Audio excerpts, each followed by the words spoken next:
Late Night Health continues. I'm Mark Alyn, along with the insane Daryl Wayne. Coming up in about 30 minutes, we're going to be talking with Avis Lagrone. Avis's husband, David, suffered a massive stroke 29 years ago and was told to let him be a vegetable.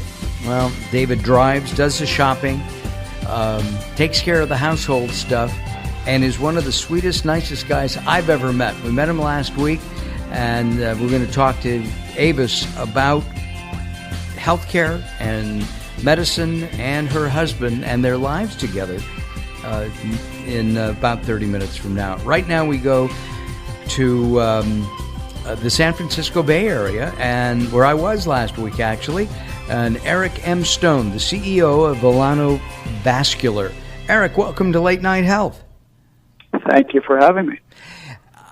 I hate having blood taken. You know, every now and then, whether you go to an alternative practitioner or a regular doctor, you have to have your blood taken. And if you're in the hospital, I think they take it because they have vampires in the basement and they need to feed them constantly. Something like that. Yeah, right? I remember when my mother was in the hospital at one point, her veins collapsed because they kept taking so much blood for this test and that test, and it was painful. You've come up with a system that no more needles. How did you develop this? How did you think of this? The concept came from, I would argue, the right place. It came from a patient. And our co-founder and the inventor of our technology was practicing as a physician, and a patient asked him a seemingly benign question. Why are you sticking me, doctor, with needles repeatedly? Why don't you just draw blood out of this thing? And she pointed to the IV line or IV catheter that was in her other arm. And so that set off a cascade of an intellectually curious journey to evaluate and understand the reasons why these IV lines fail to draw lab-quality blood back over time, and why the clinician community moves to that vampire-esque type approach that you were just referencing. I still think they take far too much blood, but that's another story. So that would mean that, one needle and that's it. Exactly. That's the vision for our organization, is for every hospital inpatient around the world, and that's going to be you, and that's going to be me. That's going to be every one of your listeners, because we will all end up in a hospital at some point on the journey of life. And if we're in a hospital, we'll probably be sick enough, unfortunately, to need our blood drawn.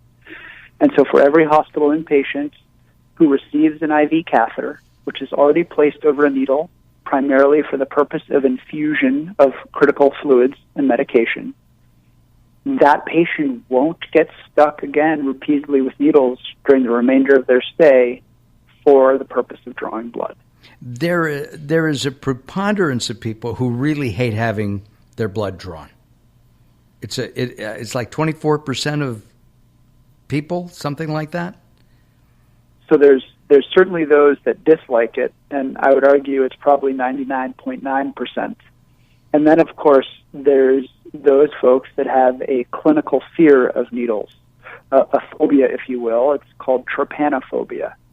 And for adults, that number ranges in the 20-25% range, as you suggested. For children, that's north of 50%. Now, the spectrum is actually quite large. It can range from not enjoying the process and looking to avoid it when possible to truly clinically severe situations where patients will delay or avoid medical care altogether because that phobia is so severe. What about you? Are you personally afraid or don't like having your blood drawn? I am. I'm one of those trypanophobes, and very much I'm confident goes back to my childhood hospitalizations at this point now, over 25 years ago, I was diagnosed with chronic illness, Crohn's disease, inflammation of the gut, and one of the two forms of inflammatory bowel disease. And I remember those days as a teenager, and vividly those 3 and 4 a.m. blood draws where my parents at the bedside were holding me as I was in sheer fear. And so I can only expect that it's those experiences as a child where the physicians and nurses who were treating me were very much looking to help me that now resonate in adulthood, now as a parent myself with young children, in reminders of those 4 a.m. blood draws every time I'm in the hospital and every time I need my blood drawn. And what about your children? I mean, hopefully they haven't experienced having blood drawn in a hospital. In the outpatient setting, they certainly have, but from a hospitalization perspective, very fortunately, no. But there isn't a day that I don't walk into the office and think about the intersection of those kids that I'm so fortunate to have and what we as an organization are attempting to do with both our mission and our vision. As we started with, right? Eventually they will end up in the hospital for some reason, and they will have to go through these procedures. And if they can go through these procedures in a more humane and efficient manner, then I will feel that I and we have done something to have an impact.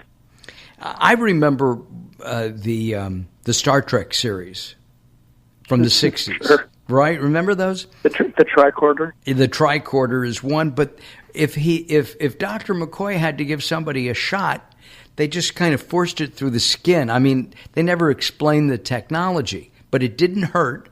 Nobody was afraid of it. Can't we do something like that? We have the tricorders. You can lay on a bed now, and you can have blood pressure and heart monitor, and that has been developed. The blood drawing and injecting of drugs of one kind or another, even vitamins, would seem to me that could be done. Well, that's part of the absurdity of where clinical practice stands today with respect to this ubiquitous procedure. There's probably nothing more common and invasive than that clinicians are doing in a hospital every day than drawing blood.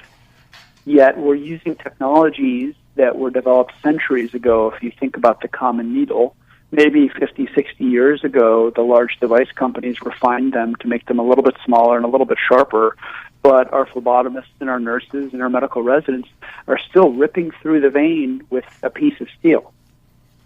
So we are there. We have arrived. Those patients have an IV catheter in their body for other very important reasons, and Volano has developed an FDA-cleared, first-of-its-kind technology called PIVO that temporarily repurposes that IV catheter to pull lab-quality samples out of the body.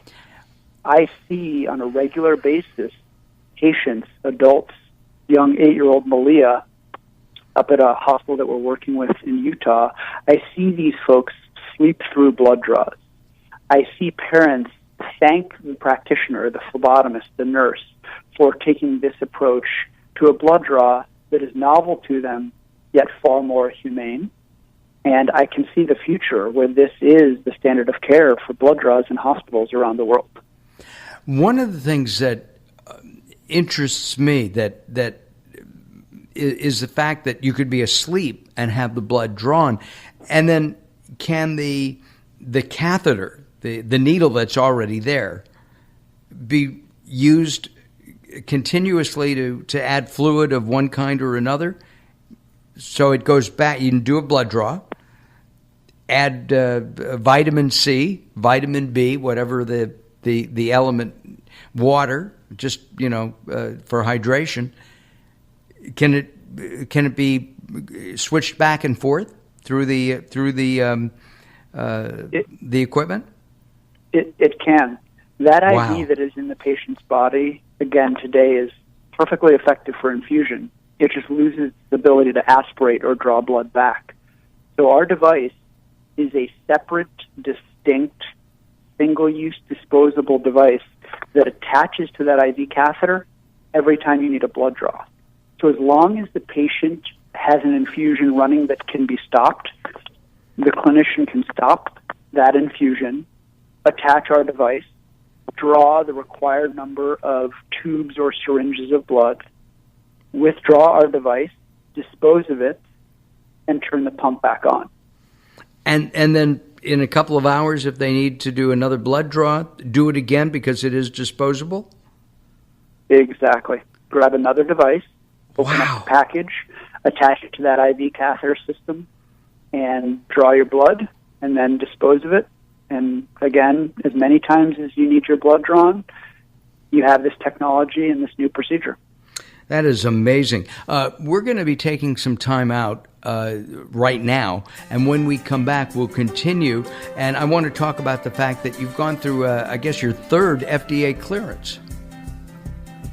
Third time's the charm. Third time is the charm. Well, we'll find out more about that as we speak with the CEO of Volano Vascular, Eric M. Stone, here on Late Night Health. Do you have a website?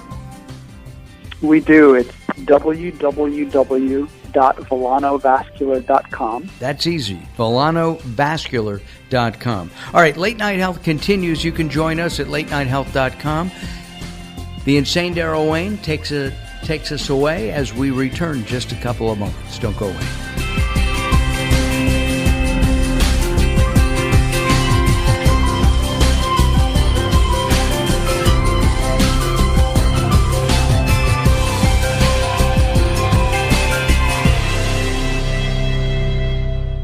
You're listening to Late Night Health with Mark Alyn. The show continues in a moment. Welcome to Guide to the Soul. This is Robert Clancy.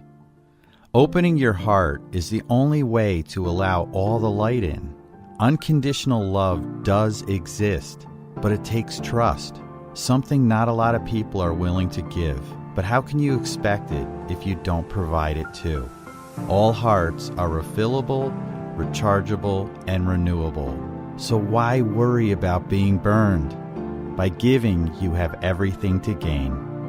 Think of how beautiful your life would be if someone loved you without barriers, gave all of their heart to you without conditions, and wrapped their soul around you like it was your last day on earth. Today, you can be that person for someone else. For more inspiration from Robert Clancy, visit GuideToTheSoul.com or go to the Moments with Robert page on LateNightHealth.com. Are you being audited and do you owe the IRS $10,000 or more in back taxes? Is the IRS threatening to take more of your money? Don't fight the IRS alone. The Tax Doctor is here to help you negotiate a lower tax bill. The IRS can freeze your assets and seize your bank accounts, but you can stop these IRS actions. The Tax Doctor will fight for you using industry secrets that can stop any IRS actions, eliminate penalties and interest, and reduce your past tax bill so you pay the IRS less. If you owe $10,000 or more in back taxes, call the Tax Doctor now for a free IRS audit emergency review. 800-663-5107. 800-663-5107. 800-663-5107. That's 800-663-5107.